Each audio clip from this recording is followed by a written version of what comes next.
Hi, this is Ed, and welcome to The Outer Dark. Yesterday, as many of you guys know who have subscribed to this channel, I found what can only be described as reptilian symbolism right at the heart of the Vatican, in the Pope's audience hall. So, I thought I needed to dig a little deeper as to what this actually means and how to decipher the actual symbolism. So stay tuned as The Outer Dark brings you 5 symbolisms of the reptilian Vatican hall. Number 5. First, some context. Yesterday I found a giant serpentine monument in the Pope's audience hall, namely in Pope IV's audience hall, or so it's named. The audience hall itself is made of reinforced concrete by an architect that was known for building bunker-like public structures, indeed monuments, out of concrete. It was built in 1977, so it's really old. In fact, it's been around there for a long time. But my first lead that something was strange was this window,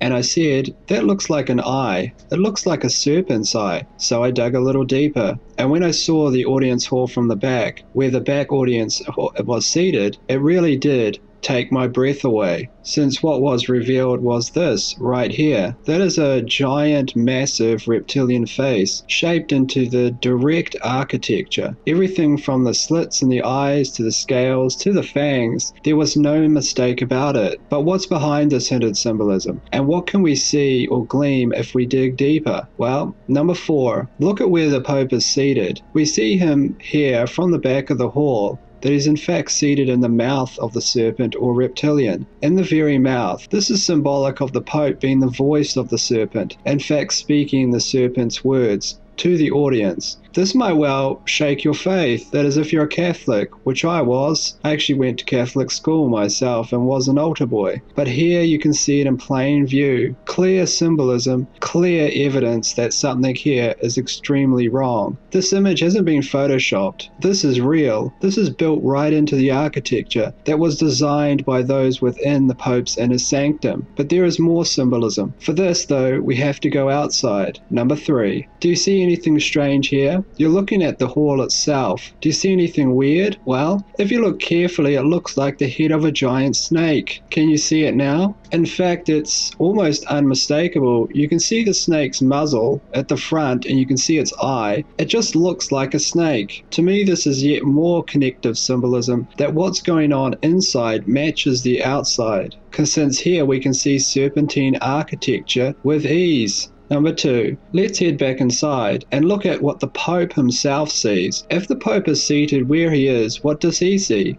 Well, he sees a giant serpent with eyes once again. The audience is symbolic of almost the serpent's meal, and the Pope is not preaching to the audience under this symbolism, but the giant god-like reptilian creature himself. Why? Because this is what the Pope sees. Can you imagine that when they were designing this, that they designed this all by mistake? That this is some kind of high anomaly? No, because they spent literally years on the designs. They definitely would have known what the Pope would have seen from where he was actually speaking. Also what the audience was seeing. So this is very strange and it raises some serious questions. What is going on in the hall? Number 1. But the biggest clue, the biggest symbolism that tells us something is really wrong here is in fact what is missing from the hall, not what is inside it. Do you know what that is? Here is a clue. Now, think of the heart of Christianity and think of what symbol it has, and think of what you do not see in this hall. You do not see any of it. That's right.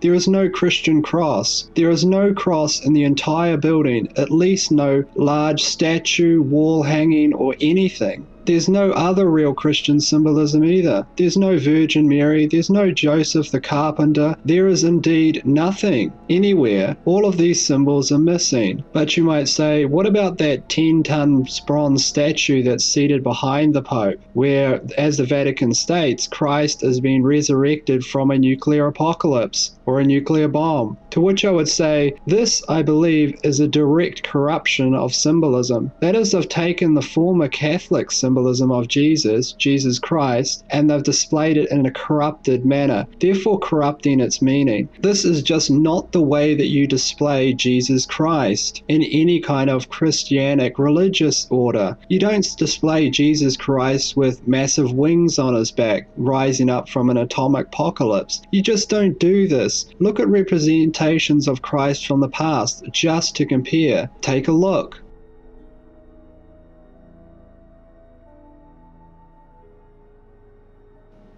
Now you can see that there's just a huge, vast difference here. Something is profoundly wrong. I mean, this statue, which weighs 10 tons, just looks like some massive thing, like a boss from some video game or something from some horror movie. You just don't display Christ like this. And also note in this, Christ appears to have massive wings on his back. Half of his face also looks like it's missing, like he's been heavily damaged by the blast. Is this really how you display Jesus Christ? Ask yourself that. You don't even have to be religious. Just look at history and compare. So what is happening? Well, I don't know, but I'm going to continue to dig. You can be sure of that. But I think that this is significant, and something really big has been revealed here. Something we've found at the end of this trail of breadcrumbs, which started at a small pizza shop a month ago and led us all the way to the Vatican. Anyway, go out there and decide for yourselves. I don't want to tell anyone what to believe. At the end of the day, you have to judge for yourself. It's really the only way to always stay objective and find the answers. In the meantime, please give the video a like if you did like it. That would help me out a great deal. And let me know, and others, what you think in the comments section. Share any leads you have. I think